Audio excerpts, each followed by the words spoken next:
কায়রোয় Israel ও হামাসের যুদ্ধবিরতির আলোচনার মধ্যেই রোববার ইসরায়েলের অভ্যন্তরে রকেট ও ক্ষেপণাস্ত্র হামলা চালানো হয়। এতে ইসরায়েলি বাহিনীর ৩ সদস্য নিহতের পাশাপাশি আহত হন বেশ কয়েকজন। পরে হামলার দায় স্বীকার করে হামাসের সশস্ত্র শাখা কাশেম ব্রিগেড জানায়, কিরাম শালম সীমান্ত ক্রসিং ও এর আশপাশের এলাকার সামরিক ঘাঁটি লক্ষ্য করে হামলা চালিয়েছে তারা।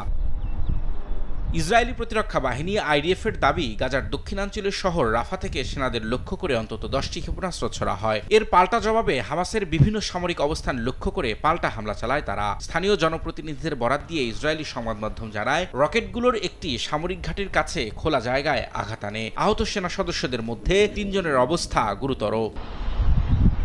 হামাসের হামলার পর কিরাম শালম সীমান্ত ক্রসিং বন্ধ করে দিয়েছে ইসরায়েল। অবরুদ্ধ উপত্যকায় মানবিক সহায়তা পাঠানোর অন্যতম প্রধান পথ এটি।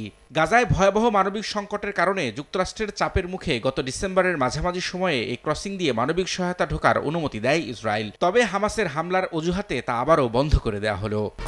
1, 2, 3 ঢাকায় জমি জিতে নিন 100% ক্যাশব্যাক সহ 20 কোটি টাকার পুরস্কার।